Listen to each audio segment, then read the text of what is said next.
I didn't coin the phrase, but I've heard it explained by someone on the show, and it makes a lot of sense. I think this is more of a terror film as opposed to horror. I think it's an absolutely new approach to the genre. And roll. Rolling. That's beat. Action. In your classic kind of sense of a horror film, you often envision the house on the hill, or you're standing back and you're seeing this place from the outside. Marker. This story is very much, I think, reversed. It takes place inside the house, looking out. Bertino built the architecture of the movie into the screenplay. I could tell what kind of house he had written this for. I could tell which way the hallway turned and where the bedrooms were and where the kitchen. He had a very visual sense. One of the very first discussions were that it would be a ranch house built in the 70s. To me, it was about trying to ground the movie as much as possible so that the audience would believe that world. And so we tried to find a house that your brother could have lived in, or your father could have lived in, you could have grown up in. And the way we lit it, the colors we picked were all trying to find something comforting, trying to find something inviting so that we could destroy that. It needed a metal barn. That's what was written in the script. And the barn needed to be here, and the house needed to be a certain distance from the road. And we needed the front door here and the garage here. There was a lot of elements that was written. And it was interesting enough to pull up in front of this house and hit the brakes and go, that's it. The barn's where it needs to be. The house is where it needs to be. The trees are almost characters in themselves. So we were very fortunate in that. And I think it certainly did help propel the design of the show. The inside of this house is really small. Definitely not enough room to shoot a movie in. And so we found a warehouse nearby, built the interior to just how we imagined it to be. The entire thing need to be flexible. All the walls need to move. We have to be able to allow the camera to go anywhere it needs to go. So the entire set is collapsible. This is a very live room. It's 600 feet by 235 feet, nothing but concrete. So when you hear when they slam the door, it echoes for about 15 seconds of decay time before it stops. So that's creating great challenges for the editorial team. When they scream, it really reverberates. As long as there isn't another dialogue on top of the scream, they can deal with it. I had never really screamed before or been in a situation of fear. Like, I had never been home alone and heard something that was so scary where I actually screamed or went to get a knife and went to look. Like, I've actually never experienced that before. So we've been shooting in order, and suddenly James was gone, and there I was, and going with the knife towards the back door to the man in the mask, and I sort of screamed. And I was so nervous, I wanted to die, because I had no idea what was going to come out of my mouth. I thought it was going to be like nothing. And this huge, ginormous scream came out. I think I terrorized everybody, was really scared, but now they're used to it. It doesn't work anymore.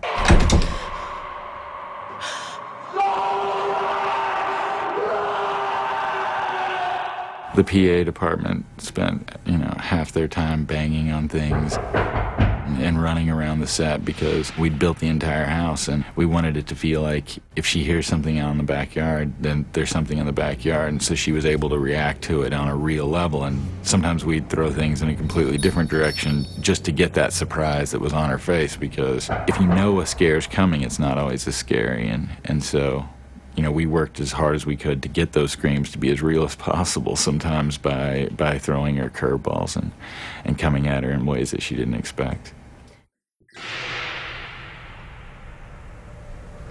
Turn again, Liv. Can you do the noise? Yeah, we're going to do the noise again. The director, Brian Bertino, came up and said, we really like to give some motivational sounds, not just music, because there's lots of awesome music in this, but some sound effects, chimes, wind chimes, the alarm going off, this kind of stuff, and loud. He wants the reaction to it, because it's stark, it's startling when you hear it. 41 Gringo, take one. So I called a friend of mine to do all the pre-records for me, and he sent them out. We dumped them over to mini disc so we can play them anything at the drop of a hat. We can do both music, the sound effects, whatever, and even do a mix and match. So it's fun for me because there isn't a lot of dialogue in this, but it's also a little extra work. But we're on a stage most of the time, so it's very laid back, easygoing, and Liv has just completely risen to this place that I don't know if anybody wants to go voluntarily, you know, to this terrified place. So it's been really cool.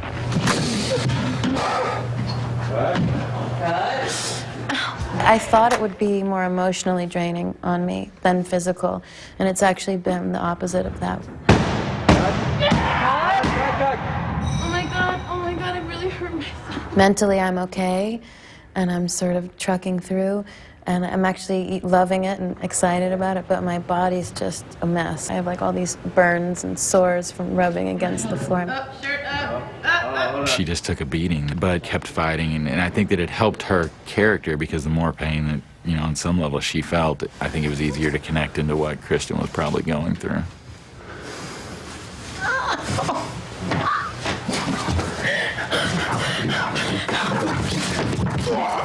I probably run like over a mile a day on set. Just before every take, I have to like go out and do my laps. They're like, okay, we're running.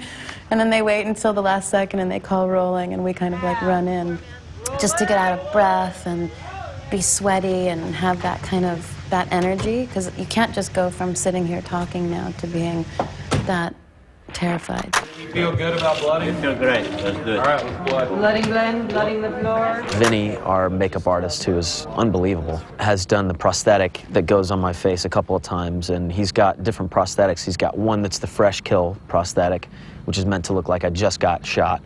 Prosthetic starts right here, and it runs along around here. And then it goes behind the ear, because this is a fake ear. It looks like part of the ear was blown off, too. So when at the angle they shoot, you don't see that it comes out. It looks very much just like there's a hole right in his head. So it cheats it. It looks like he got point-blank shot, and then he's got some little shrapnel holes in it and everything, too. The other one is the, as he likes to call it, the Mike is going bad prosthetic, which means I've been, you know, laying on the ground and dead for about an hour and a half, and I'm starting to literally go bad. Like my skin is starting to deteriorate a little bit, so it's pretty gory. This side is flat against the floor. It looks like the blood is all pooling down towards the skin. So all this is losing its blood and drying up. Some of the skin is just starting to go bad and bruise, and all the blood is pooling at the lower side of his face. The process is basically Vinny puts on a prosthetic piece that was cut to match my face. I had a head cast done. Then he blends it so that it looks like the rest of my face. It takes about 3 hours to get it done, so it takes a little bit longer than you would almost think, but that's just because Vinny wants to do a really good job. It's a good day. Ow. What a jerk. The car crash we did last week, the two actors, Liv and Scott, I doubled them up with some stunt people. They're in the car, and Pinup's character drives up in this truck and turns out the light, and then all of a sudden the car is rammed by the truck, and we ended up doing it 3 different times. The first time we hit the car with the truck, we hit it about 15 miles an hour. And the second time we moved it up to about 25, and we wanted a little bit more damage. And the third time was about 20 miles an hour because the car had already been pretty much totaled and we just needed an in-car camera view of it. It was really a violent crash, and it's what we wanted. Hey, brother, thanks for having me, man. Thanks a lot, Bill. Pleasure, man. Great to meet you. So we're Cool gonna do guy, another man. one. Oh man, oh yeah, thank you. Thank you so much. Thank you. It looks amazing. Good deal. Just Go tell don't, him. better not end up on the cutting room floor. No, that one can't. The idea of entertaining people is really important to me, but I think you can do it in many different ways. Action. I hope that people are emotionally challenged by this movie and saddened and frightened and terrified but to me it's about connection. That's what I want. If I can connect with an audience so that they feel like that they went through this, that'll be the most important thing.